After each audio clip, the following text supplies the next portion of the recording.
Alhamdulillah, ja'alallahu iyyaka na'budu wa iyyaka nasta'in. Nahmaduhu wa nashkuruhu wa na'buduhu wa la nusyriku bihi syai'an abadan. Asyhadu an la ilaha illallah wahdahu la syarika lah irghaman liman jahada bihi wa kafar. Wa asyhadu anna sayyidana wa maulana Muhammadar Rasulullah sallallahu alaihi wasallam. Rabbi israh li sadri wa yassir li amri wahlul 'uqdatam min lisani yafqahu qawli. Rabbi zidna ilma warzuqna fahma. Amma ba'd. Bapak-bapak, ibu-ibu, semoga selalu dalam ridha, nikmat dan berkah Allah Subhanahu wa taala. Amin ya rabbal alamin. Alhamdulillah kita bisa menikmati sholat subuh. Semoga makin hari makin bahagia, makin ni'mah, dibebaskan Allah dari segala masalah hutang-hutang dunia, diberikan keluarga yang sakinah, mawaddah warahmah, anak-anak kita pewaris kesolehan, pewaris peradaban baginda Rasulullah sallallahu alaihi wasallam, dan kita pun tetap istiqamah menghamba kepada Allah Subhanahu wa taala, memperbanyak saudara, memperbanyak silaturahim, memperbanyak saudara-saudara seakidah dan seiman yang tidak saling menyalahkan dalam ibadah-ibadah furu'iyah. Ini yang lebih penting. Maka tasamuh, saling memahami dalam masalah-masalah furu'iyah, itulah ciri orang beriman kepada Allah Subhanahu wa ta'ala. Salawat dan salam kepada junjungan termulia baginda Muhammad Rasulullah sallallahu alaihi wasallam. Mungkin sudah 4-5 kali kita mengkajikan tentang sirah Rasulullah sallallahu alaihi wasallam. Saya pengen meng-flashback sedikit. Nanti setelah itu saya pengen tanyakan ke antum semua. Semoga apa yang saya sampaikan selama ini bisa memahamkan kita tentang pentingnya mencintai Rasul. Yang pertama yang kita kajikan kemarin, bagaimana memahami karakteristik baginda Rasulullah untuk mencintainya. Dan klaster mencintai Rasulullah itu ayat-ayatnya sudah jelas. Dari di dalam surat At-Taubah, Qul in kana aba'ukum wa abna'ukum sampai akhirnya, yang Allah katakan wa abna'ukum wa ashiratukum wa amwalun iqtaraftumuha wa tijaratan takhshawna kasadaha wa masakinan tardawnaha ahabba ilaikum minallah wa rasul wa jihadin fi sabilillah fatarabbasu hatta ya'ti Allah bi amr. Ini awal cinta yang secara amiyah, secara umum adalah flashbacknya apapun yang lebih kita cintai, harta, pangkat, kedudukan, perdagangan, jabatan, anak, istri, keluarga, orang tua, nasab kita, lebih kita cintai daripada Allah, Rasul, dan jihad di jalan Allah, maka tunggulah azab Allah akan turun. Di sini ada karakteristik Allah menuntut cinta itu milik Allah, Rasul, dan jihad. Yang pertama, tekanannya adalah cinta itu hanya milik Allah dan Rasul. Kalau orang sudah paham Allah dan Rasul, maka dia akan sami'na wa ata'na untuk berjihad. Tapi yang harus dipahamkan adalah gandengan ketika mencintai itu adalah mencintai Allah dan Rasulnya. Kenapa harus dua ini bergandengan selalu? Karena inilah hakikat cinta kepada Sang Khalik dan kepada satu makhluk. Kalau bahasa sayanya pahami gini, Muhammad Rasulullah itu adalah makhluk langit yang diturunkan ke bumi. Bahasanya gitu. Karena semua yang diturunkan kepada Rasulullah itu nasabnya harus pilihan, keluarganya harus pilihan, pendampingnya harus pilihan, tingkah lakunya pun pilihan. Ayah ibunya pun dalam kondisi orang-orang yang kafir Quraisy yang sangat-sangat syirik dengan skala Lata wal Uzzanya, ayah ibunya orang yang pilihan khusus, yang tidak terlibat dalam akidah yang syirik. Semuanya pilihan. Nanti di ayat lainnya, ketika Allah membicarakan tentang baginda Rasulullah sallallahu alaihi wasallam, tentang setelah qul in kuntum tuhibbunallah fattabi'uni yuhibbukumullah wa yaghfir lakum dzunubakum wallahu ghafurur rahim. Al-Imran ayat 37 ke 31. Qul in kuntum tuhibbunallah, kalau kamu mencintai Allah, fattabi'uni, maka ikutilah aku. yuhibbukumullah, pasti kalian dicintai Allah, wa yaghfir lakum. Dosa-dosa kita selesai. Semuanya dosa mansuh, dihapuskan Allah. Wa yaghfir lakum dzunubakum. Wallahu ghafurur rahim, dan Allah Maha Pengampun dan Maha Rahim. Ini yang kedua. Baru nanti di surat Al-Ahzab ayat 6, ini yang lebih detil lagi. Permintaan yang sampai spesifik. An-nabi aula bil mu'minin min anfusihim. Ini udah mengambil hak-hak pribadi kita nih sudah di sini. An-nabi aula bil mu'minin min anfusihim. Nabi itu lebih skala prioritas. Aula itu prioritas, lebih utama, lebih didahulukan, lebih penting. Apa derajatnya dari aula bil mu'minin, dari diri mereka, min anfusihim. Lihat garis bawahnya, Nabi itu derajatnya dari diri kita. Tidaklah lebih kita cintai diri kita daripada baginda Rasulullah sallallahu alaihi wasallam. Jadi tadinya panjang, keluarga, anak, istri, nasab, harta, jabatan, pangkat, perdagangan, semua terkait urusan dunia apapun dia itu, maka harus mencintai Allah dan Rasul. Yang kedua, diajak pula mencintai Allah, maka fattabi'uni, mencintailah aku, ikutilah aku. Tapi yang ketiga, mengambil diskresi pribadi kita. Hak pribadi kita dicomot oleh Allah. Al-Ahzab ayat 2 ini mengambil hak-hak pribadi kita yang cinta kita dengan diri sendiri aja nggak penting lagi. An-nabi aula bil mu'minin min anfusihim. Nabi itu lebih utama daripada diri kalian sendiri ketika Anda orang beriman. Baru setelah kita membicarakan cinta, kita akan membicarakan tentang adab kepada baginda Rasulullah SAW. Bagaimana adab itu kepada Rasulullah? Dibicarakan dalam surat 48 ayat 8 dengan 9.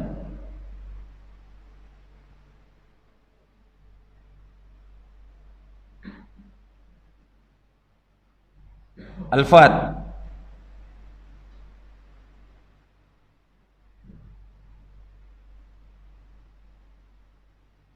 Inna arsalnaka syahidan wa mubasysyiran litu'minu billahi wa rasul wa tu'azziruhu wa tuwaqqiruhu wa tusabbihuhu bukratan wa asila. Inna arsalnaka syahidan wa mubasysyiran wa nadhir. Inna arsalnak, aku mengutusmu ya Muhammad, kata Allah. Sungguhnya kami mengutusmu Muhammad sebagai syahidan wa mubasysyiran wa nadhir. Syahidan sebagai saksi, syahidan wa mubasysyiran wa nadhir, sebagai saksi, pemberi berita gembira dan memberi peringatan. Syahidan. Secara letterlock di sini udah digaris bawah. Inna arsalnaka syahidan wa mubasysyiran wa nadhir. Ada bahasa persaksian. Apa hukum mencintai Rasul? Kalau sudah ada bahasa ini, mohon dijawab. Apa hukum mencintai Rasul? Hah? Lah, kalau cuma wajib, nggak mencintainya berdosa. Ini di atasnya. Ketika kita mengatakan ada rukun Islam yang 5. Kalimat pertama rukun Islam itu adalah syahadatain. Asyhadu an la ilaha illallah wa asyhadu anna Muhammadur Rasulullah. Tolong pahami kenapa ketika di sini jadi wajib. Mencintai Rasulullah itu rukun Islam pertama. Dan ini masuk dalam kaidah akidah. Kenapa jadi wajib? Sama nanti. Apa hukum sholat? Hah? Enggak. Hukum sholat rukun. Kalau sholat jadi wajib cuman berdosa. Inilah yang bahaya selama ini kita belajar nih. Ini paling unik negeri ini belajar. Ditanya, sebutkan rukun Islam, paham semua apa? Rukun Islam itu ada 5, syahadat, yang kedua sholat, yang ketiga zakat, yang keempat puasa, yang kelima haji. Tapi ketika nanti turunkan tanya, apa hukum sholat? Wajib. Apa hukum puasa? Wajib. Apa hukum zakat? Wajib. Apa hukum haji? Bila mampu. Ya. Jadi dalam kondisi syahadat yang 5 ini, kita memiliki hukum turun untuk syahadat rukun. Mencintai Rasul wajib. Salat wajib. Puasa wajib. Saya pengen menganalogikannya gampangnya gini. Setiap ibadah dalam syariat Islam itu ada rukun, ada wajib, ada sunnah. Benar? Benar? 3 ini. Kalau antum meninggalkan rukun setiap ibadah, sah tidak ibadahnya? Sah tidak? Ketika kita mengatakan rukun Islam, sah tidak ketika meninggalkan rukun? Sah tidak? Maka ketika kita meninggalkan rukun tidak sah. Meninggalkan salah satu rukun Islam, maka kita meninggalkan Islam. Karena ini rukun. Analogi gampangnya yang paling gampang, haji itu ada 3 hukumnya. Rukun haji, wajib haji dengan sunnah haji. Rukun haji itu adalah al-hajju wal arafah. Haji itu adalah wukuf di Arafah. Kalau orang tidak dapat wukuf di Arafah, walaupun dia ada di Mekah, walaupun dia ada di Muzdalifah, walaupun dia ada di Mina, walaupun dia ada di Ajiziyah, tapi tidak ada di tanggal 9 itu di Arafah, sah tidak haji ya? La, mansub. Terus kenapa jadi turun hukumnya? Jadi wajib sholat gitu. Selama antum sampaikan sholat itu wajib kepada anak dan keturunan kita, selama itulah mereka cuma dapat dosa. Dan selama dosa, ya istighfar cukup dosa. Tapi sholat dalam pengertian para ulama terdahulu, para imam-imam mazhab, sholat 5 waktu itu rukun Islam yang tidak boleh ditinggalkan dalam kondisi apapun dan tidak ada pengecualian. Begitupun puasa, begitupun zakat, begitupun haji, begitupun syahadat gitu.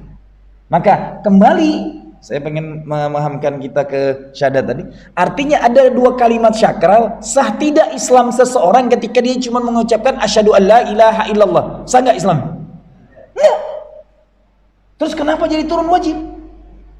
Dia harus mengucapkan wa asyhadu anna Muhammadar Rasulullah. Ini syahadatain menjadi rukun Islam pertama. Rukun ini loh gitu. Maka mencintai, beradab kepada Rasulullah, memanggil nama baginda Rasulullah tidak sembarangan, itu adalah rukun Islam. Catatan besarnya, siapapun yang aku nabi setelah Muhammad, murtadlah dia. Ini harus tegas nih masalah hukum nih. Hebat banget nih datang ke kantor majelis ulama ngaku nabi. Halal darahnya dalam Islam. Ingat peristiwa Musailamatul Kadzab? Bagaimana ketika Khalifah Abu Bakar Siddiq ngejar-ngejar harus dibunuh karena ngaku nabi? Palsu. Jadi dalam Islam itu qat'iyah, tidak ada nabi setelah baginda Rasulullah, titik, selesai. Siapapun yang ngaku nabi setelah Muhammad maka murtadlah dia. Jangan lagi ngomongin kafir, ini murtad kalau dia muslim. Kalau orang kafir nggak ada urusan lain gitu. La nabiyya wala rasula ba'dahu. Tidak ada nabi, tidak ada rasul setelah baginda Rasulullah SAW. Satu. Yang kedua adalah mengimani Rasul itu syariatnya rukun.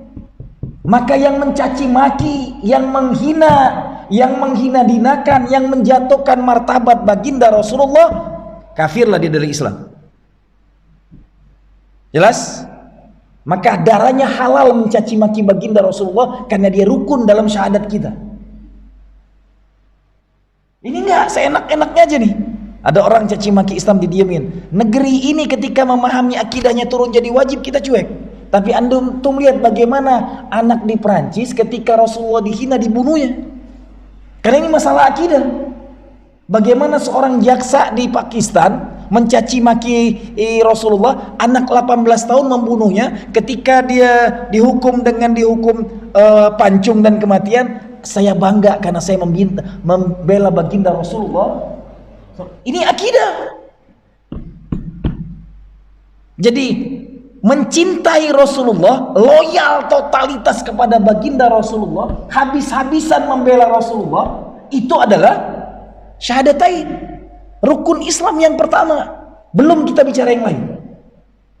Jangan dulu bicara soal, benarkan dulu rukun ini. Ketika rukun ini salah dalam memahaminya, maka salah akidah kita.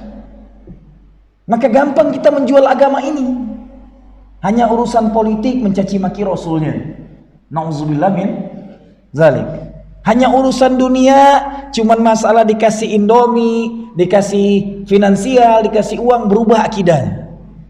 Bagaimana orang Nasrani berhasil merubah dari Brebes sampai ke Jogja, banyak banget pemurtadan terjadi karena masalah akidah. Lemahnya umat dalam masalah akidah, memahami tauhidullah dan mengimani baginda Rasulullah SAW dengan ayat-ayat yang qat'iyah ini, terjadilah pergeseran nilai akidah.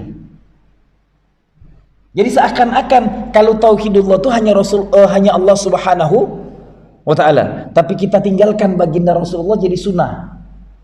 Sunnahnya masuk ke hukum fikih pula.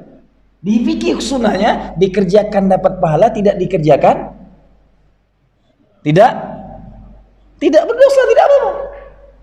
Masuk di fikih. Maka ketika kita memahami semua uslub syariah dari fikih, fikih nggak pernah mengenal rukun. Hukumnya cuma 5: wajib, sunnah, mubah, haram dengan makruh. Itu aja. Dia mentok di 5 ini, nggak ada bahasa. Tapi nanti di kajian-kajian sub bagian dari fikih itu ada rukun. Sah tidak meninggalkan rukun sholat? Salah, nggak sah sholat. Sah tidak meninggalkan, nanti dari sholat itu ada lagi turunannya. Nggak mungkin antum sholat kalau tidak ada syarat dan sahnya sholat. Apa syarat sahnya sholat? Harus masuk waktunya. Ya, boleh nggak sholat subuh sebelum waktu maksudnya? Nggak sah. Ada syaratnya lagi, ada turunannya. Setelah ngomongin syarat dan waktu, harus bersih tubuh dari hadas besar, hadas kecil. Nah, turunan lagi ada mandi wajib, ada istinja, ada wudu. Dalam wudu ada rukunnya nggak? Berapa rukun wudu? Ada 6 rukunnya.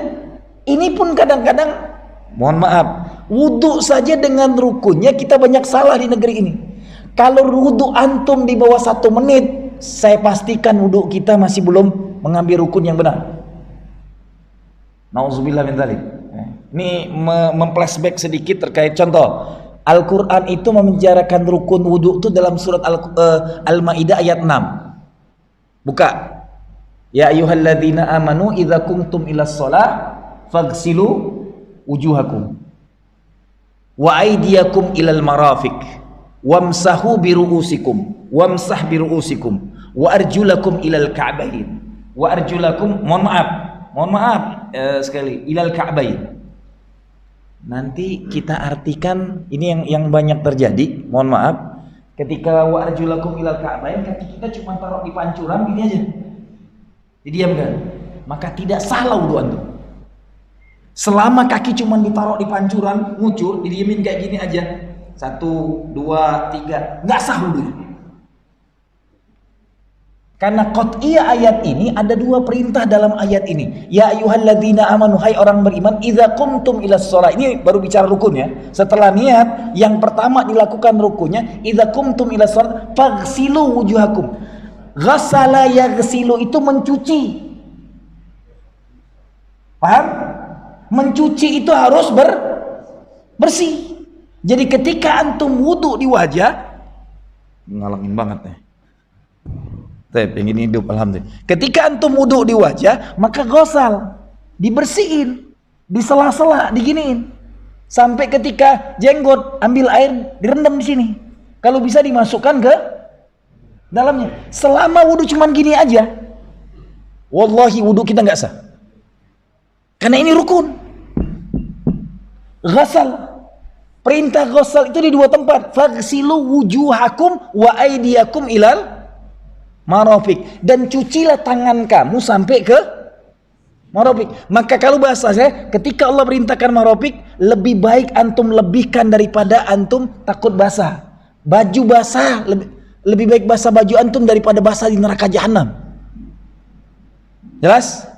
Ya? Maka ghasala Fagsilu wujuhakum wa aydiyakum ilal marafiq.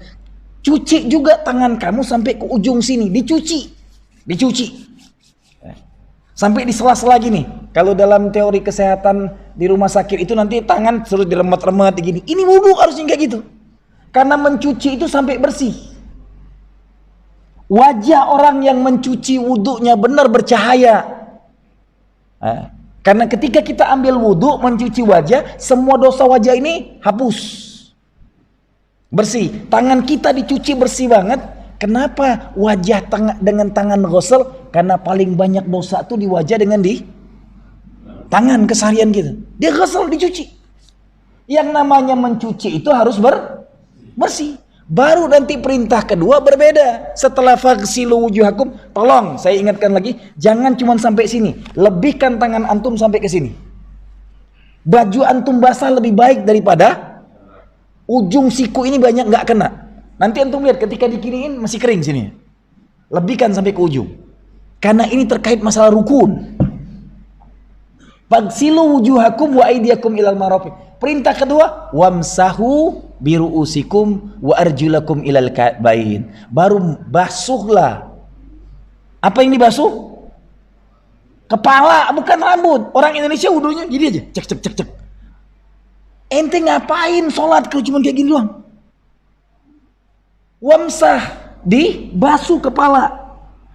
Sebelum masuk ke dalam ubun-ubun kepala air itu, dan antum nggak ngerasakan ada air di ubun-ubun kepala, tidak sah wudunya. Karena yang diperintahkan dalam syariat Quran, wamsahu biruusikum, bukan sa'rukum, bukan rambut, tapi kepala antum yang harus dibasuh. Wamsahu biruusikum. Maka kalau dalam ilmunya Imam Malik, masahnya Imam Malik itu adalah ambil air, taruh di kepala, terus gibas ke belakang, gibas ke depan. Baru yang tangan ini ke telinga, dimasukkan ke sini sampai diputar gini. Semua telinga ini dapat, baru diginiin. Itu Imam Malik wudunya. Kalau Imam Syafi'i yang penting kena bagian kepala manapun 3 kali, tapi masuk ke dalam kepala. Mau ujung sini boleh, mau di sini boleh, mau sini boleh, mau depan boleh, tapi harus masuk ke dalam kepala. Selama wudu kita airnya tidak masuk, jadi bukan gini doang, masuk, dibasuh. Masak itu basuh, yang tadi dicuci. Ada 2 bahasa yang berbeda. Wajah dan tangan harus dicuci. Kepala dan kaki harus maka kaki harus dibasuh, ambil air ditiniin. Ini baru membasuh. Jarinya di sela-sela, baru diusap semua. Selama antum diamkan gini, nggak sah wudu antum. Wudu? Jelas? Jelas? Itu baru membicarakan rukun doang. Belum madmadah wal istinsyak, belum kumur-kumur, bahkan sunnahnya bukan kumur-kumur, ambil siwak sebelum wudu. Rasul tidak pernah meninggalkan sholat 5 waktu dengan bersiwak. Siwakkan dulu baru wudu, baru kumur-kumur, baru istinsyak. Istinsyak itu menyedot air, bukan kalau kita ini ambil air masukin ke hidung gini-gini. Istinsyak itu sampai terasa kayak kita tenggelam, baru istinsyak. Itu mengeluarkan penyakit. Baru istinsyak. Selama antum nggak nyedot, bunyi air itu disedot, baru istinsyak. Jelas? Tapi kita bukan kajian fikih wudu, ini masalahnya. Tapi ana pengen menjelaskan ini. Kenapa? Karena kita orang Indonesia wudunya selebor banget. Dan mohon ini bimbingkan ke keluarga kita, syariat Quran itu bimbingan terbaik dalam peradaban. Kenapa banyak orang wudu wajahnya masih kelihatan suram, wudunya belum benar, nggak ada cahaya sama sekali. Padahal setiap wudu itu apapun yang kena, Allah hapuskan dosa kita. Lihat nanti, manusia pertama yang dapat kemuliaan dari wudu adalah Bilal bin Rabah. Ya Bilal ta'al, limadha na'luka fil jannah. Hai Bilal, kesini kau. Kenapa aku mendengar terompakmu sudah ada di surga? Ma'amaluka. Apa amalan terbaikmu bisa sendalmu sudah ada di surga hari ini? Kata Bilal kepada baginda Rasulullah, la syai'an ya Rasulullah. Tidak ada amalan yang kecuali aku selalu menjaga wuduku, dan setiap batal aku wudu, dan setelah wudu aku selalu salat sunnah mutlak 2 rakaat minimal sampai semampuku. Amalan Bilal itu menjaga wudu. Jadi orang yang selalu menjaga wudu itu, orangnya masih hidup, sendalnya sudah di surga. Karena kata Rasul dalam hadis lain, setiap wudu itu ketika antum cuci wajah antum, maka semua dosa wajah antum dihapus oleh Allah. Ketika antum cuci tangan antum dengan mencuci yang benar, digosok habis-habisan sampai bersih, maka semua dosa tangan antum dihapuskan Allah dengan wudu. Ketika antum membasuh kepala antum dan dengan basuhan yang benar sampai masuk ke dalam rongga-rongga kepala, maka setiap itu dosa kepala kita dihapuskan Allah. Begitupun dengan dosa kaki. Tapi ada 2 bahasa yang diartikan, cuman apabila kamu pengen sholat maka basuhlah wajahmu, tanganmu, basuh aja pasti. Bahasa Arab ini ketika diterjemahkan ke bahasa kita banyak yang turun karena bahasa kita bahasa dagang. Yang pengen intelek sedikit, para dosen ngambil bahasa Latin. Jelas? Kekurangan bahasa inilah ini menerjemahkan seenak kita. Sama ketika nanti menerjemahkan manis tato'a ilaihi sabil, ujung-ujungnya bagi yang mampu gitu. Lah, ayat ini menjelaskan manis tato'a ilaihi sabil, barang siapa yang punya kemampuan untuk melakukan perjalanan. Bukan finansial. Ada yang mampunya dengan jalan kaki, pergi berangkat haji dengan jalan kaki. Ada yang bisa bersepeda, berangkat dengan sepeda. Ada yang mampu dengan motor, berangkat dengan motornya. Ada yang mampu dengan mobil, berangkat dengan mobilnya. Dulu mampunya dengan kapal laut, berangkat dengan kapal laut. Sekarang mampunya dengan pesawat, pergi dengan pesawat. Istito'ah itu adalah totalitas kesanggupan keyakinan untuk memenuhi panggilan Allah. Karena haji itu rukun. Selama antum punya dana besar, rumah harga 2 miliar, mobil bagus harga 400-500 juta, haji nggak berangkat, jual rumah antum, laksanakan haji, pulang haji rumah antum akan diganti berlipat-lipat. Karena janji Allah, harta yang dikeluarkan untuk haji itu pasti Allah ganti. Nggak yakin, nggak akan pernah berangkat. Karena banyak juga ini ketika mengartikannya salah, mengartikan bagi orang yang mampu. Banyak orang kaya, rumah mewah segala nggak berangkat haji juga kok. Jelas? Malah yang kadang berangkat haji, yang semangat habis-habisan, tukang buruan naik haji, tukang keruntung naik haji, tukang bubur naik haji, tukang becak ngumpulin duit, sampai tukang gembala domba ngumpulin dikit-dikit, nenek-nenek di pasar dari hari ke hari untungnya dikumpulin naik haji. Karena istitoah itu adalah kemampuan total untuk berangkat haji. Terkadang totalnya ada yang diberangkatkan oleh anaknya, ya, ada anak diberangkatkan oleh orang tuanya, ada yang diberangkatkan oleh abidin. Benar? Benar? Ya kan? Tahu-tahu ujuk-ujuk dapat bonus diberangkatkan haji dengan biaya dinas. Ada yang diberangkatkan oleh saudaranya, patungan rami-rami sekeluarga. Kadang-kadang buat arisan sekeluarga untuk hajian tiap tahun. Ada yang diberangkatkan oleh tetangganya karena ngelihat kesulitan diberangkatin orang. Ada yang berangkat karena tiap hari tahajud fokus doanya, panggilkan aku ya Allah. Ada yang berangkat dengan duhanya. Pemahaman istitoah ini ketika diterjemahkan dengan bahasa yang salah, kerdil dia. Maka rukun itu adalah pondasi dasar seorang muslim. Ketika rukunnya memahaminya salah, maka semua ibadah kita salah. Sama. Ada berapa rukun mandi wajib? Halo? Ulah diem-diem wae atuh. Ada berapa? Tuh kan, berarti mandi wajibnya nggak benar kalau nggak tahu rukunnya nih. Saya kalau pengen ngatakan, kalau mandi wajibnya salah, maka semua amal ibadah lain akan salah semuanya. Hati-hati. Sholatnya tidak akan benar, wudunya nggak akan benar, karena puncak masalah ibadah diawali dengan mandi wajib. Rukun mandi wajib itu cuma 2, niat dengan membasuh sekujur tubuh, dibasuh, bukan disiram doang, dibasuh di sela-sela sampai mohon maaf udel ini dikolok. Ketika antum nggak udelnya dikolok-kolok sampai keluar dakinya, kalau antum pulang ini udel antum masih daki, selama ini mandi wajib antum nggak sah. Kalau masih dakian, karena ini bagian dari tubuh. Ketiak ini diginiin, bersihin habis. Karena bahasa Rasulullahnya dibasuh habis-habisan. Rasul tidak akan mandi wajib sebelum membasuh kepalanya menyala-nyala habis-habisan sampai sudah basah semua baru disiram. Di sela-sela habis-habisan sama Rasul. Sampai tidak ada titik manapun kepala ini yang tidak dirasa air tidak masuk. Halo? Jelas? Bukan disiram. Ini siram kepala 3 kali, kanan 3 kali, kiri 3 kali. Itu sunnahnya, bukan rukunnya. Rukunnya harus semua badan ini dibasuh habis-habisan, dipegang semua. Bahkan dalam fikih lain, seorang ulama fikih mengatakan ketika sebelum kita membasuh apa-apa, cuci kemaluan belakang, depan. Ketika mencuci kemaluan belakang itu malahan jari kelingking ini harus dimasukkan ke dubur sedikit agar tidak ada kotoran yang masih nyangkut. Sampai sedetil itu salah satu ulama fikih. Harus masuk di segini jari kelingking nih ke dalam dubur kita, ambil dikodok sampai jangan sampai ada kotoran yang masih membekas.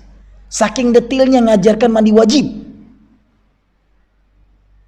Hati-hati selama ini buat anak mandi wajibnya nggak bener, anaknya rusak. Hal-hal syariat inilah yang banyak ketika memahami rukun pertama saja kita sudah turun grade. Ini kan turun grade jadi. Ketika apa hukum mencintai Rasul? Wajib. Turun grade dia. Ini bukan urusan wajib, ini urusan rukun. Maka bahasanya hari ini kenapa banyak orang mencaci maki baginda Rasulullah di negeri ini, nggak ada yang ngapa-ngapainya, tidak ada yang membunuhnya, karena kita tidak merasakan ini akidah kita. Tergadai akidah kita karena kewajiban juga. Ketika ini akidahku, siapapun yang mencaci Rasulullah maka halal darahnya. Karena ini babul akidah. Lihat. Rukun itu ketika Abu Bakar Siddiq radhiyallahu an jadi khalifah, dia bukan ekspansi peperangan. Ekspansi perang akan banyak terjadi di zaman Umar bin Khattab. Tapi Abu Bakar Siddiq radhiyallahu an khalifah pertama dalam Islam, eksistensi mengembalikan rukun Islam. Yang tidak sholat diperanginya, yang bangkang zakat diperanginya, yang tidak puasa diperanginya, yang ngaku nabi dibunuhnya. Nggak ada celah siapapun yang mendatangi Abu Bakar minta rukhsah hukum syariah, maka aku terdepan akan membunuhnya. Perangnya Abu Bakar Siddiq itu bukan dengan orang lain, tapi dengan muslim yang membangkang dan orang-orang munafikun. Dengan tegas masalah rukun Islam. Jadi ketika rukun ini jangan pernah turun jadi wajib. Selama sholat wajib, dosa doang cuman. Enak aja deh. Sholat rukun, meninggalkan Islam. Lihat nanti hadisnya. Al-farqu bainal muslim wal kafir salatuhu. Yang membedakan seorang muslim dengan orang kafir, salat. Muslim yang enggak salat berarti kafir. Jangan anggap sepele. Enggak salat zuhur kafir di waktu zuhur. Ustaz bagaimana? Oh iya, dia bersyahadat itu adalah rukun pertamanya. Lihat nanti, tidak ada pengecualian dalam salat. Saking rukunnya. Kalau ini bukan rukun nggak sembarangan. Antum rukunnya sholat itu i'tidal, berdiri tegak. Ya, ini rukun sholat.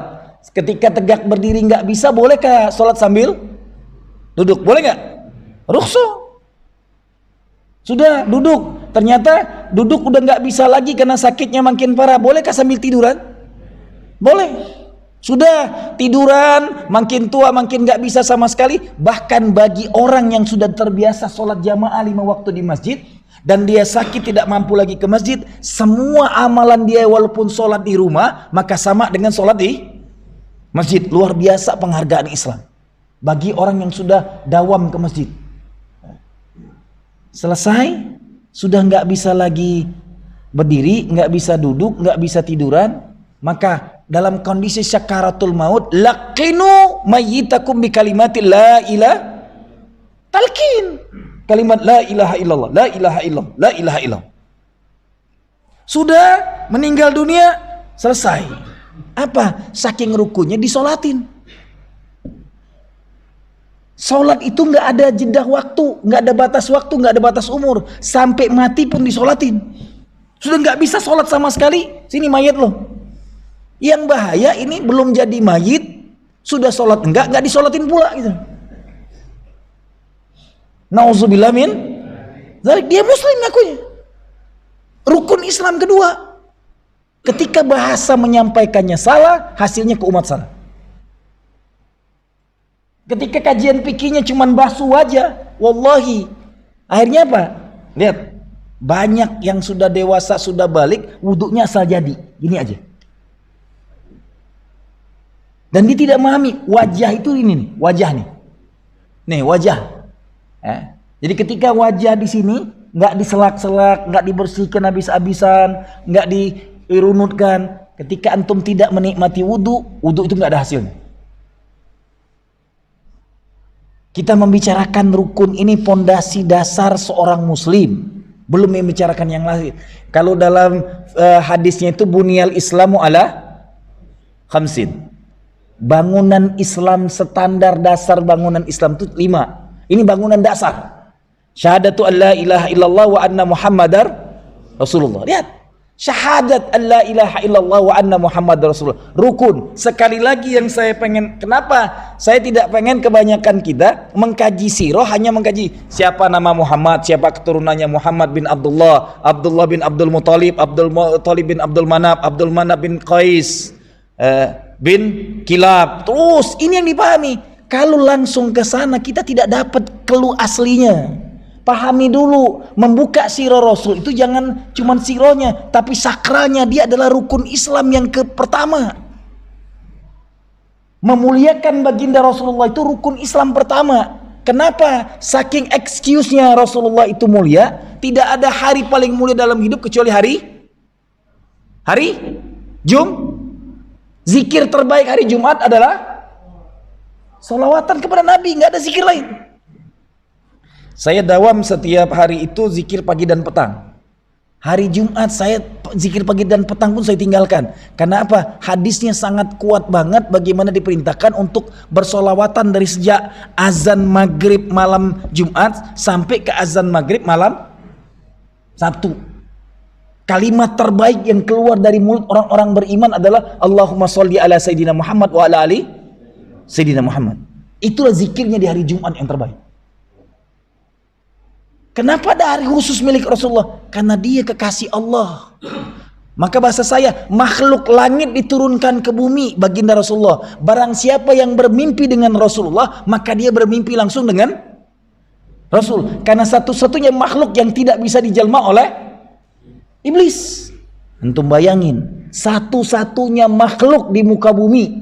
Berarti nabi-nabi terdahulu masih bisa dijelma oleh iblis, tapi Muhammad tidak sama sekali. Nabi Allah Adam alaihissalam, nenek moyang kita aja turun dari langit oleh iblis. Tapi baginda Rasulullah, iblis pun takut dengan beliau. Karena penjagaan Allahnya luar biasa, kekasihnya. Ada diskresi personal kepada Rasulullah luar biasa. Maka mencintai Rasulullah berlebihan, menangis-nangis di depan Rasulullah, di depan kuburan Rasulullah nangis-nangis totalitas. Sampai rasa cinta yang merundung habis-habisan, halalan thayyiban. Saya kemarin bawa jamaah umroh Ramadan 20 hari. Sampai saya ajak napak tilas sirah 7 hari di Madinah itu dapat 30 titik. Sampai ada yang ngomong, Ustaz, kami ini berangkat haji, saya dengan keluarga, ada dosen dari Jogja itu udah berkali-kali ya. Tapi belum pernah napak tilas seperti ini, sirah detil banget. Oh iya, saya ini yang hilang. Karena orang Indonesia itu kalau umroh terkenalnya murah-murah bagus, tukang belanja doang. Tapi sirah itu nggak pernah tahu, dan ini kebiasaan. Maka saya bilang, saya tidak ngajak Anda ketika umroh, saya tidak carikan hotelnya di belakang sana, karena itu tempat belanja semua. Sekali pulang bukan ke kamarnya dulu, ke hotelnya. Bagaimana ke Taibah bin Daud gitu. Cari semua hal, termasuk cincin sereal pun dibeli gitu. Karena terkenal orang Indonesia tuh murah-murah bagus terkenalnya. Tukang belanja aja. Tapi urusan tempat-tempat sakral ibadah nggak banyak orang kita ada. Kenapa? Tidak memahami ruhnya sampai ke Mekah itu. Saya sampai ngomong ke jemaah, tidak ada satupun jamaah sampai di Mekah kecuali pertama kali kita datang bukan ngurusin kamar, taruh dulu tas. Kita datang ke Masjid Nabawi, ziarah ke makam Rasul. Karena menziarahi Rasul itu adalah rukun Islam pertama, saya bilang. Mengucapkan 2 kalimat syahadat itu syarat muslim. Sudah ada di kotanya, amalan terbaik adalah sholawatan selalu ke Rasulullah, jangan tinggal selama di kotanya.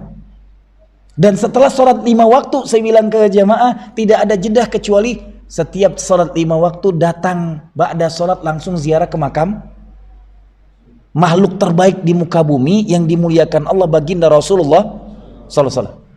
Saya bilang kalau kita 7 hari di sini, 7 kali 5, cuman 35 kali kita ngabsen dengan Rasul. Ini enggak, sampai Madinah datang ke makam cuman sekali. Nanti pas mau pulang sekali lagi udah. Ada sebagian kita di sini ziarah ke para walinya luar biasa maniaknya. Ini bukan lagi wali, ini gurunya para wali. Kalau bahasa agak kasar dikitnya, dedengkotnya para embahnya para wali. Didatangin cuman pas datang sampai ke Madinah udah habis itu cuek aja. Yang paling ngerti seperti ini luar biasa orang-orang Pakistan. Habis sholat mereka langsung ke makam Rasulullah. Assalamualaikum ya Nabi Allah, Assalamualaikum ya Habib Allah, Assalamualaikum ya Wali Allah, Assalamualaikum ya Rasulullah. Baru salawatan Allahumma salli ala Sayyidina Muhammad yang panjang. Ini bagian daripada kita paham, karena beliau kekasih Allah, dikasihkan diskresi khusus. Tahu cerita Ukasha? Tahu ceritanya? Saya bilang sahabat calak yang beroleh surga gitu. Masjid dibuatnya hening sampai semuanya sendu, semuanya terharu, nangis karena perbuatan Ukasha. Tapi ujungnya apa yang dilakukan Ukasha? Mencium-cium tubuh Rasulullah. Cambuk yang diambil pun gak, aku cuman ketika aku dicambuk ya Rasulullah, kau tidak pakai baju. Semua sahabat makin nangis. Umar berdiri, wallahi ya Ukasha, aqtuluka. Sampai emosi, ijlis ya Umar, kata Rasulullah, ini urusanku dengan Ukasha. Tapi setelah Rasulullah buka baju di depan para sahabat semua, satu cuma yang dilakukan, dia peluk-peluk habis-habis, dia cium badannya. Apa kata Rasulullah? Innahu min ahlul jannah. Antum tahu sedemikian dahsyatnya cuma mencium tubuh Rasulullah langsung masuk surga. Ukasha kita nggak pernah kenal sirahnya, apa kehebatan pahalanya. Tapi sekali dia punya strategi yang sangat cerdas, mencium-cium tubuh Rasulullah dengan cara yang sangat dramatis. Jaminannya, inilah syariat Allah. Rukun pertama itu adalah mencintai Allah dan Rasul. Selama rukun ini turun, selama itu pula akidah kita bermasalah. Hari ini yang kita saksikan tidak banyak anak muda Rasulnya dicaci cuek aja. Karena pendidikan kita menanamkan akidahnya turun derajat, rukun jadi wajib. Semua, apa hukum sholat wajib, puasa wajib, zakat wajib, haji bila ini turun rukun, wajib, mubah bila mampu. Kalau ada berangkat, nggak ada nggak apa-apa. Dalam rukun jadi 3 hukum. Selama pemahaman ini terjadi, selama itulah kita merusak agama. Maka bagi siapapun yang belum pergi haji dan dia mampu, rukun itu tidak akan pernah bisa kecuali antum tunaikan. Paksakan diri kita setiap rukun. Lihat nanti, Allah kasih rukhsah bagi orang berpuasa. Ya. Tapi nanti Allah garis bawahi. Fa in khiftum, kalau kamu wa antasumu, ujungnya khairul lakum. Kalau kamu dalam keadaan safar atau dalam keadaan sakit atau dalam keadaan kamu bekerja keras, itu boleh tidak berpuasa. Tapi di ujungnya Allah katakan wa antasumu khairul lakum in kuntum ta'lamun. Kalau kamu ngerti mulianya puasa, lebih baik kamu berpuasa kalau kamu tahu ganjarannya. Artinya walaupun sakit, walaupun safar, walaupun kerja keras, kalau ente tahu kemuliaan puasa Ramadan itu jangan tinggalkan cuman kondisi sakit kecil-kecilan. Saking sakralnya rukun ini. Dan ketika antum tinggalkan, bagi yang sakit harus di badal. Ini rukun masalahnya. Dia nggak ada tawar menawar dalam syariatnya. Maka selama memahami rukun ini bermasalah, selama itu pula ibadah kita bermasalah. Tadi kita baru mengkajikan rukun wudu, rukun sholat, itu baru rukun-rukun pondasi. Selama ini kita cuek saja, mandi wajib asal nyiram. Nah ini rukun masalah. Sekali lagi saya bilang, meninggalkan rukun dalam setiap ibadah, maka ibadah itu tidak sah. Berarti meninggalkan rukun Islam, maka ibadah itu tidak sah Islamnya. Nauzubillah min dzalik. Maka tolong hari ini saya menyimpulkan dulu sebelum nanti kita baru masuk ke kajian kedalaman tentang sirah Rasulnya. Pahami dulu mencintai Rasul, loyal kepada Rasulullah itu adalah rukun Islam yang ke satu. Jelas? Mafhum? Ada pertanyaan? Sudah masuk belum Isyraq?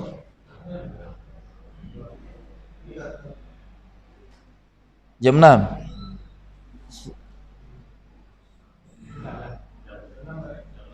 Tep, betul. Kalau ada pertanyaan. Pokoknya ambil waktunya. Kalau saya kan dia jam azan subuhnya tadi jam 5.35, berarti jam 6 lewat 5 yang paling aman. 15 menit setelah jam berbunyi. Intinya amankan, jangan sampai terburu-buru. Terkadang gini, nungguin sampai bunyi jam itu sejam antum sabar, tapi ketika sudah bunyi jam langsung sholat. Itu waktu makruh sholat. Sayang banget nunggu 15 menit aja nggak sabar lagi gitu. Oh ya Ustaz, mau sarapan, mau sarapan, bodoh amat mau sarapan gitu. Tapi jangan sampai waktu dilarang Rasulullah sholat kita lakukan. Ketika terbit matahari makruh sholat. Ketika tengah hari bolong makruh sholat. Ketika terbenam matahari makruh sholat. Maka jaga, yang paling safety itu 15 menit. Paling safety banget. Paling mentok-mentok kalau maksain diri 10 menit, oke lah. Ini kadang-kadang baru bunyi aja langsung sholat. Itu baru ujung waktu tidak boleh lagi sholat subuh. Bunyi itu kan gitu. Ya, bunyinya jam kebanyakan itu ujung waktu sholat subuh, nggak boleh lagi sholat subuh.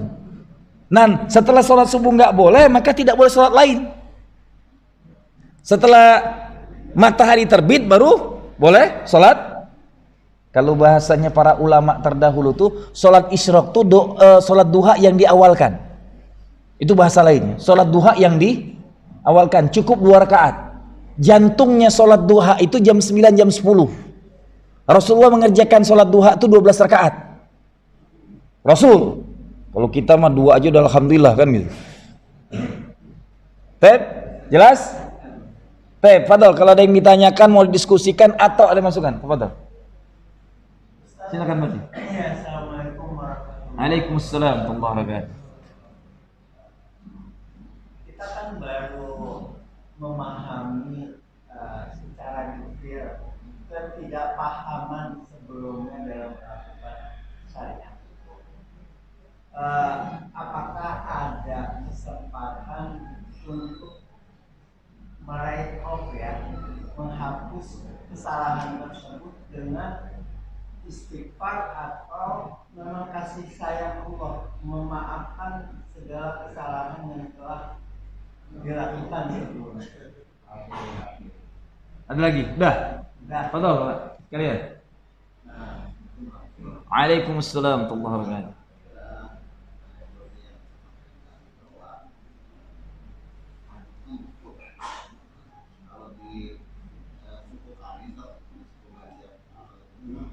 Oh, Masya Allah, orang Banjar mana? Bisa juga rumah Benar. nah memang banyak pendidikan sekarang kan kita melindungi anak keluarga tua kalau rumah juga antara kewajiban dan hukum itu bagaimana? Baik. Cukup. Betul. Ya.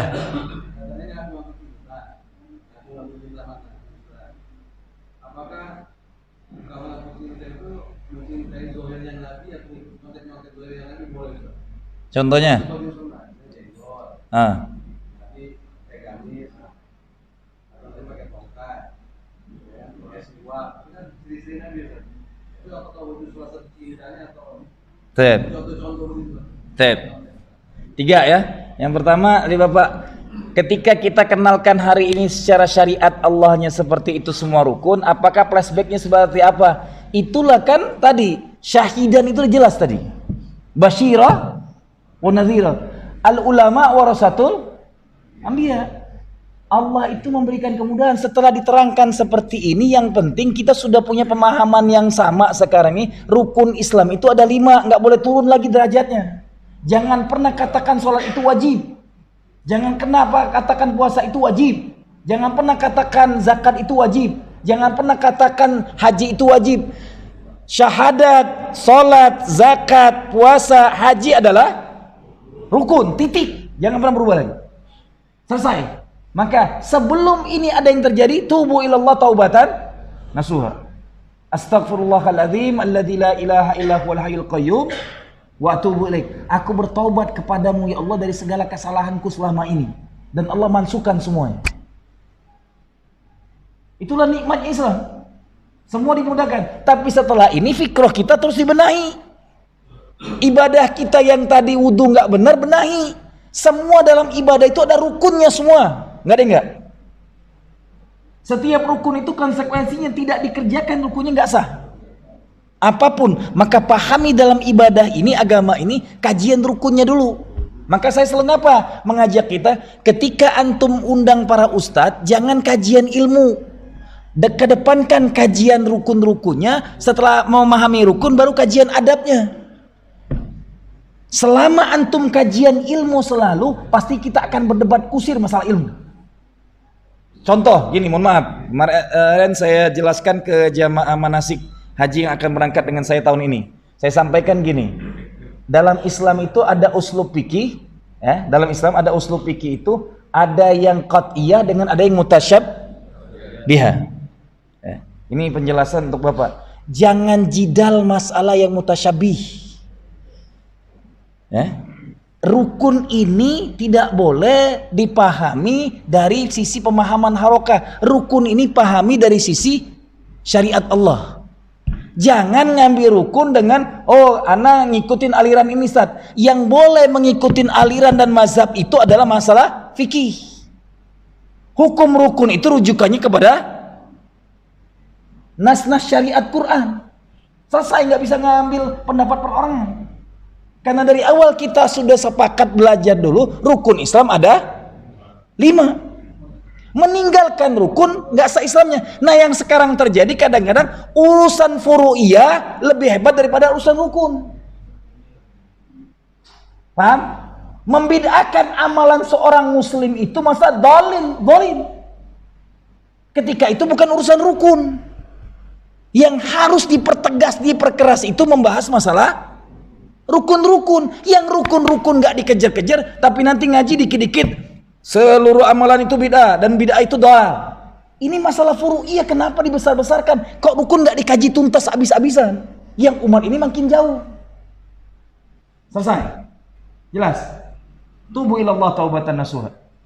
Yang kedua, beliau luar biasa menanyakan. Ketika beliau tadi sudah nanyakan, langsung antum jawab sebenarnya. Ada rukun, ada wajib. Rukun itu di atas kewajiban. Mohon maaf dengan tegas. Ketika antum punya utang 1 miliar, ya, hukum bayar hutang itu wajib. Hukum pergi haji itu rukun. Pergi haji dulu, nanti utang Allah lunasin. Selesai. Jawabannya itu gampang. Jangankan urusan anak. Karena kesalahan pahaman, punya uang 1 miliar, cicil utang tiap tahun, nggak selesai utang antum, karena rukun nggak antum kerjakan, nggak ada berkahnya harta antum. Selesaikan rukun antum, maka rezeki antum akan dilipat gandakan oleh Allah Subhanahu wa Ta'ala. Rukun di atas kewajiban. Bayar utang wajib, tapi ke haram itu rukun. Duit yang untuk bayar hutang berangkatkan haji. Misalnya satu orang berangkat haji 300 juta, 600, 400-nya bayarkan hutang. 600-nya berangkatkan haji. Habis haji, itu janji Allah. Dalam haji doang yang ada kata Allah, semua biaya haji Allah akan ganti berlipat-lipat, itu bahasanya Rasulullah SAW. tegas banget. Ketika hajinya benar, syarat, rukun, wajib dan sunnahnya dikerjakan, antum akan mendapatkan hanya ada 2 panggilan berbeda dalam ibadah lain itu hanya di haji. Ketika orang yang mau berangkatnya dipanggil dengan tamu Allah, ujungnya mendapat gelar mabrur, hanya ada di haji, nggak ada tempat lain. Saking dahsyatnya amalan ini. Jadi bahasanya nggak usah ngurusin anak gitu loh. Hutang yang wajib aja mansuh karena rukun. Jelas? Ya. Mudah-mudahan kalau orang Banjar nggak usah ditanya. Satu lagi diselesaikan. Baru terkait yang antum tanyakan, mencintai Rasul itu rukun.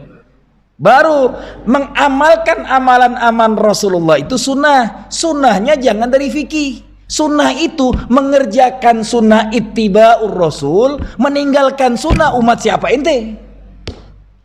Biar makin paham nih. Amalan apapun yang tidak dikerjakan Rasul, antum, kita semua punya tradisi.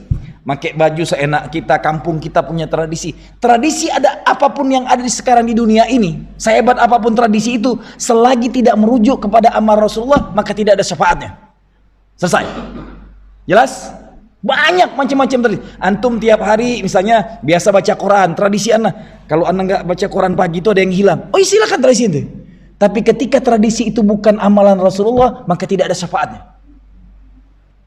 Setiap amalan Rasulullah itu akan berujung kepada syafaat Rasulullah. Maka orang yang ngerti mengamalkan amalan-amalan Rasulullah syafaatnya. Tapi jangan sampai gara-gara urusan sunnah syafaat mencaci maki saudara lainnya.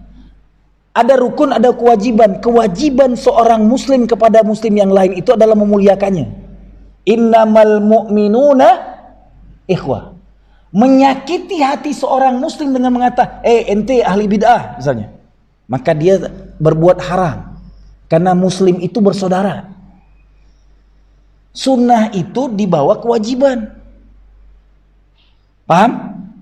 Maka jangan mengkaji sunnah ini sampai memutuskan hubungan saudara muslim, haram hukumnya. Jelas? Maka jangan sampai hal-hal furu'iyah yang bukan qat'iyah, yang mutasyabih dijadikan qat'iyah. Ingat dalam kaidah usulnya, dalam kaidah usul, al aslu fil ibadah haram illa madalla dalilu alaihil halal. Wal aslu fil muamalah, al aslu fil muamalah ibaha illa madalla dalilu alaihil tahrim. Semua hasal usul hukum semua ibadah itu larangan, ya, kecuali ada syariat yang membolehkannya. Itu hukum qat'iyah syariat. Maka tidak boleh nambah, tidak boleh ngurangin dalam syariat. Hukum muamalah itu semuanya boleh, kecuali ada dalil yang melarangnya. Contoh, saya banyak teman pulang dari Madinah, dari Mekah, seangkatan saya kuliah. Ente kalau pulang dari Madinah Mekah, jangan negeri ini ujuk-ujuk semuanya diharamin. Bunga bank riba. Riba itu sama dengan berzina dengan kedua orang tuanya, lebih parah dari 30 kali lipat. Ini buat kacau. Orang yang nggak ngerti mentah-mentah tidak punya pendidikan syariat yang benar, langsung berhenti kerja di bank konvensional. Dan ini banyak terjadi hari ini. Maka saya katakan, jangan sampai mengatakan sesuatu yang ini bukan yang qat'iyah. Kenapa?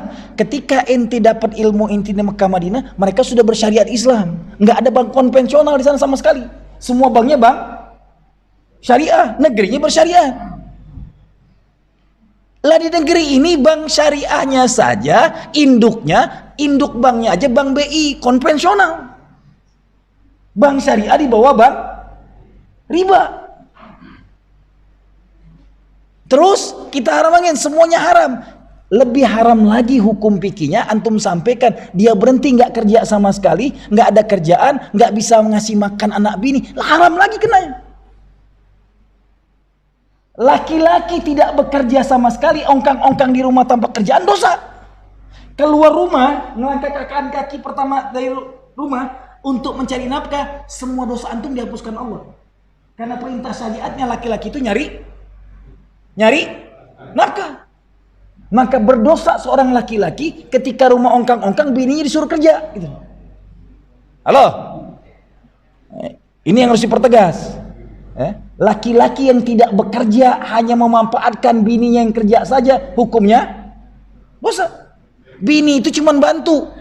Yang utama nyari nafkah itu adalah rijal. Maka keluar rumahnya seorang laki-laki, urusan dapat besar kecil itu tawakal ilallah. Jelas?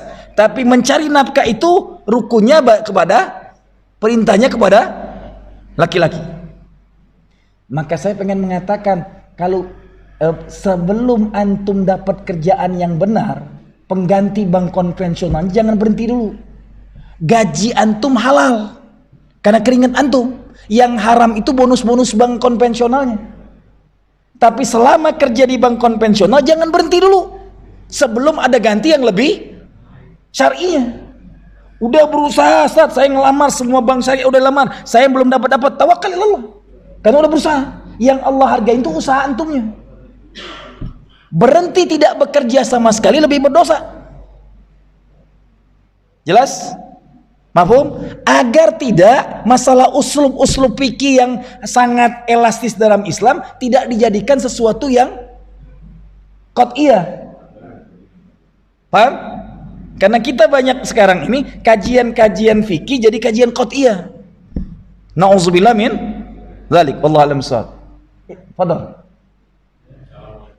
Waalaikumsalam warahmatullahi wabarakatuh. Berkaitan dengan kebanyakan jamaah yang mau mengerjakan haji, kadang-kadang ketika ada batas, saya belum dipanggil.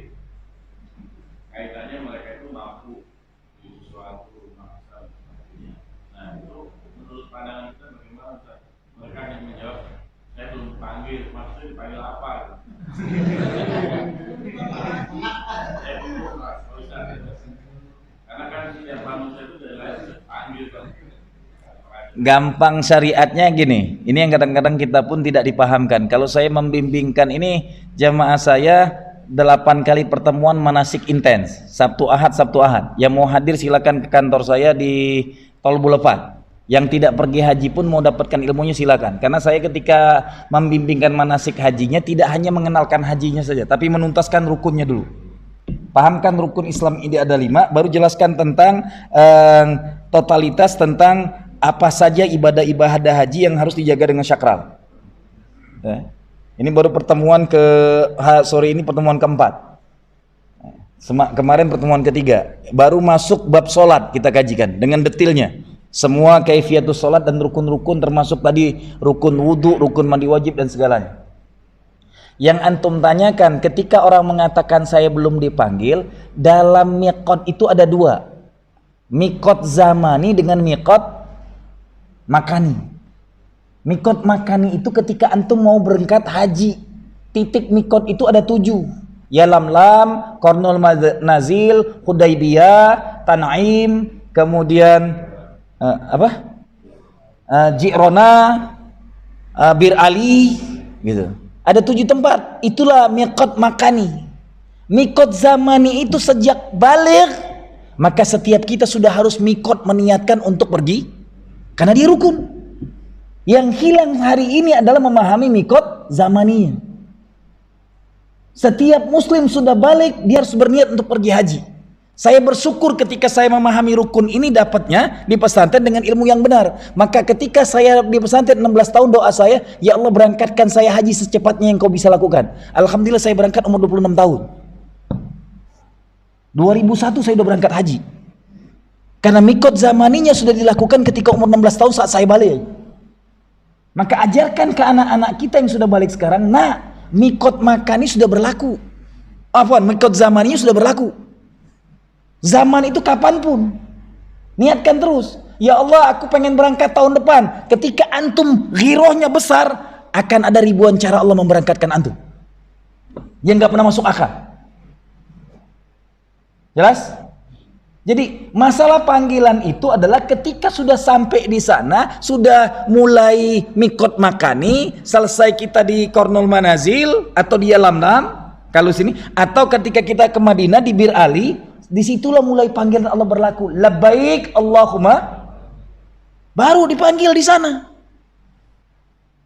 Panggilan itu baru diucapkan ketika sudah pakai pakaian ihram. Dari semenjak berpakaian ihram sampai di depan Mekah, sebelum Ka'bah nih, di depan Masjidil Haram, baru stop di sana. Talbiyah itu tidak pernah boleh berhenti sampai, kecuali kalau untuk ketiduran lain, jangan sampai. Dari awal mikot, labbaik Allahumma labbaik, labbaik la syarika laka labbaik, innal hamda wan ni'mata laka wal mulk la syarika lak. Terus diulang-ulang selama dari Madinah sampai ke Mekah. Dari Tanim sampai ke Mekah. Dari Yalamlam, kalau kita naik pesawat, di atas pesawat sampai ke Mekah. Talbiyah nggak pernah berhenti. Dengan semua isi talbiyah itu adalah kalimat tauhid, mengesahkan Allah. Labbaik, aku penuhi panggilanmu ya Allah. Labbaik la syarika laka labbaik, aku penuhi panggilanmu ya Allah yang tidak ada kesyirikan di dalam. La syarika laka labbaik. Innal hamda, segala puji milikmu. Wan ni'mata, dan segala nikmat milikmu. Laka wal mulk, dan kerajaan ini milikmu. La syari, dan tidak ada sekutu bagimu. Kalimat talbiyah itu kalimat tauhid yang mengesahkan Allah. Maka itu harus dikerjakan dengan jiddiyah. Ada banyak, makanya tadi ini yang rukun kita sepelekan, tapi urusan-urusan uslub-uslub fikih kita seriusin kajiannya. Menyampaikan rukun haji ini cuek aja. Jelas? Jadi kalau antum ngomong saya belum dipanggil karena antum belum memahami rukun ini mendalam. Mulai hari ini setelah anda jelaskan rukun Islam ada 5, yang belum pergi haji niatkan dari sekarang. Sebutkan kepada Allah, ya Allah panggil aku tahun depan. Diulang-ulang terus dalam doanya 5 waktu. Lihat, dunia ini sampai hari ini bersyahadat setiap jamnya. Ini bukti komitmen ilahi, dunia ini tunduk dengan Allah dan Rasul mencintai. Antum tahu? 4 jam sebelum kita subuhan tadi sudah ada azan di negeri paling timur, Australia sana dikit. Apa? Selandia Baru. Setelah Selandia Baru 3 jam dari kita Australia, 2 jam dari kita Papua, 1 jam dari kita Makassar dan Kalimantan. Tadi jam 5 kurang azan di sini. Sejam setelah kita Thailand. Ya, terus maju lagi. 3 jam setelah kita India dengan Pakistan. 4 jam setelah kita Saudi. 5 jam setelah kita Eropa hari ini. 6 jam setelah kita, 6 jam 7 jam masuk ke Inggris dan Skandinavia. 6 sampai 12 jam nanti ke situ. Terus ada tiap jam di Skandinavia. 12 jam sampai hampir 24 jam ke Amerika Latin. 24 jam dunia ini ada kalimat syahadat. Allahu Akbar, Allahu Akbar. Asyhadu an la ilaha illallah wa asyhadu anna. Antum lihat nanti. Saking sakralnya kalimat ini, ketika azan berkumandang tidak boleh bicara apapun, kegiatan apapun berhentikan. Ketika Allah mengatakan Allahu Akbar, jawabnya Allahu Akbar, Allahu Akbar. Ketika asyhadu an la, jawabannya asyhadu an la ilaha illallah. Tauhidullah setiap salat 5 waktu kita ucapkan ketika azan. Bersyahadat juga kita disuruh. Wa asyhadu anna Muhammad Rasul. Tapi ketika hayya alal falah bahasanya la halla, beda kelas. Ini rukun, dijawab harus sesuai bahasa rukunnya. Tapi ketika Allah mengatakan mari kita menuju kemenangan, la halla wa la quwata illa billah. Tidak ada daya, tidak ada kekuatan kecuali dari 5 waktu kita diazankan Allah untuk selalu menang. Artinya disuruh optimis, menang dari kefakiran, menang dari kejahiliaan, menang dari kebodohan, menang dari merdeka dari segala masalah duniawiya. Al-Quran bahkan, mohon maaf bukan Al-Quran, mimpinya pun orang yang nantinya akan jadi Bilal. Azan ini mimpanya dari Bilal bin Rabah. Disahkanlah Rasulullah dan dialah Bilalnya sampai Rasul meninggal. Setelah Rasul meninggal dia nggak sanggup lagi tinggal di Madinah. Saking beratnya dia mencintai Rasul. Kecintaan Bilal kepada Rasulullah itu luar biasa hebat. Maka intinya Pak, rukun Islam yang 5 ini mohon dipahami mulai hari ini ke depan. Dia tidak boleh turun kasta, dia tidak boleh turun kelas.